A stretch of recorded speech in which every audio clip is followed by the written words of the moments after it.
welcome to BISambition. I'm Aamukta. And I'm Malak, and welcome to an episode on IB options. So today we've got two Year 13s here with us to discuss their experience in taking their IB options and also some of the complications that came with it. So could you guys introduce yourselves and the options that you want to do, as well as like what you want to major in university? Well, my name's Oliver Burns. I'm a Year 13 student, and currently my higher levels are theatre, geography, and English, and my standard levels are French, physics, and math. And when I go to university quite soon, I want to study geography BSc.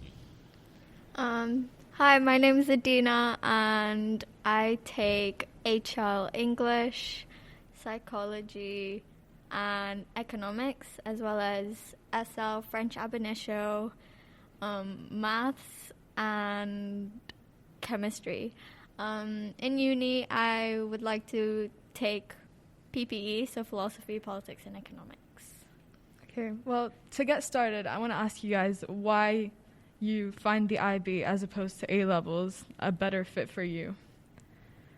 My personal opinion, I think it makes me a bit more well-rounded, and when I go to university, I think it'll be quite conducive for me because I don't think I'll find it that hard. I think I'll adapt quite well because everything that we do within the IB, such as the EE, I'm pretty sure, especially the universities that I'm going to, you're going to have to write like a dissertation, which is like more or less a bigger EE, and knowing how to use Word, how to reference, how to do your research, how to format all of that stuff, I think will be extremely auspicious for when you go to university because you've already got the skills and the practice. So I think it's fantastic, and also you're more well-rounded in all your academics. Like with A-levels, you're only really in 3 things, but I guess in our case, we're more like in 6 different things at different levels. And in my opinion, I just think it's a bit more interesting. So I'm kind of the same as Ollie. I also chose IB because I think it would better prepare me for uni, as well as like I didn't know what I wanted to do in the future. So I think with IB, I had like a wider choice. Does that make it gives sense? you more options for the future because you get to choose 6 subjects instead of just 3 or 4. Yeah. It really does diversify like the amount of things that you can do in the future. So both of you guys did GCSEs, right? Yeah. Yeah. So after your GCSEs, obviously there are a lot of stereotypes about like the typical IB student. So was there anything that surprised you about IB, or was it mostly expected? In my opinion, I think I didn't really get any surprises. It's only until Year 13 that I was surprised at how much work we got. Like Year 12, it is really nice. It's a gentle welcoming into the IB, but then Year 13, it is quite arduous at times. But in my personal opinion, it's not necessarily on what you study on with the course, it's the type of person you are and how you're going to deal with it. So, for example, if you're a procrastinator or maybe someone that is just lazy, I think you might find it a bit harder than someone who's, very academic and I guess a better student. I had no surprises. I knew that IB would take up a lot of my time, but like if you manage your time well, which I learned through this course, you're gonna do fine. Like Ollie said, I think Year 13 for me, especially for me, was like a big shock. But we're getting through it, so. I appreciate that you said Year 12 was a gentle welcoming. Yeah. Like, it doesn't feel like it, but we'll take your word for it. And you guys already told us your IB options at the beginning. Why did you take them? Like, how did they fit with your major in uni, and like who helped you pick these options? Well, basically, this is another perk of IB, is that when I was picking my options, I just picked what I really enjoyed. I didn't necessarily, obviously I had my future taken into account, but with IB, you don't necessarily narrow yourself down because, for example, with A-levels, if you want to be an actor and you pick theatre, media studies, all of that stuff, you're kind of narrowing yourself down to that specific career path. But things can obviously change, but with IB, it keeps you a bit more well-rounded.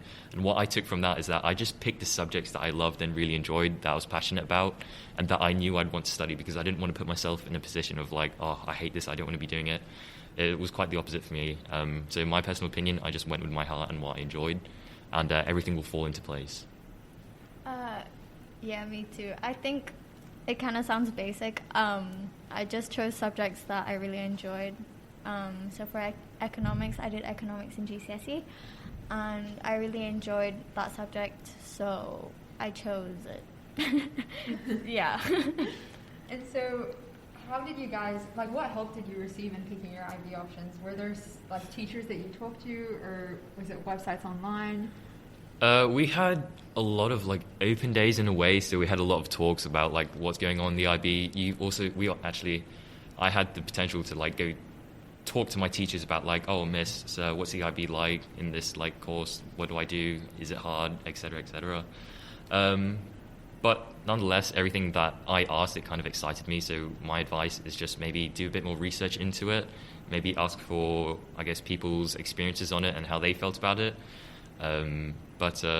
Yeah, that's my piece of advice. Yeah, we had a lot of open days, and in those open days, like, they gave us like those sheets with like the, what's it called? The syllabus.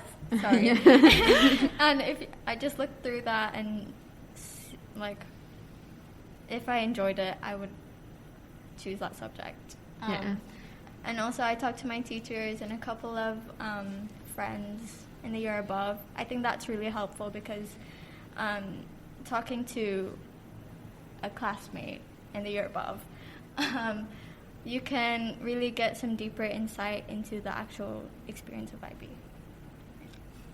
That's actually a good idea, asking the people in the year above, because they're actually going through it. But what's your favorite subjects? Like, what do you enjoy taking the most, and like, how's the support in it and the teachers? In my personal opinion, I love math and geography. I'm currently really enjoying math right now. The reason why I like it is just because I'm good at it. I don't want to sound like egotistic or anything like that, but the math, it's quite fun. You do a lot of stuff with GCSE, and you also build and develop your skills on that. So it's not like a massive like shock, and you don't know what you're studying. It's like there are points of when you're like familiar to what you're doing. And also with geography, I just love the subject, and that's one of the reasons why I not only chose it, but I chose it at higher level, and just because of, I don't know, you just build up on your GCSE skills, and you just learn more skills and more advanced skills, and you just really enjoy it.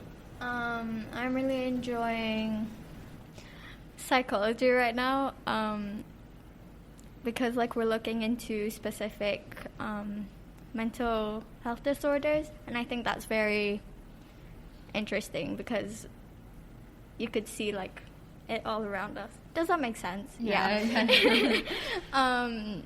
Yeah, I enjoy psychology quite a lot. I also enjoy chemistry.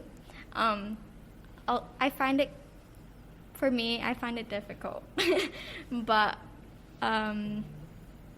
if you actually get it and wrap your head around the actual theories, then it's actually quite enjoyable.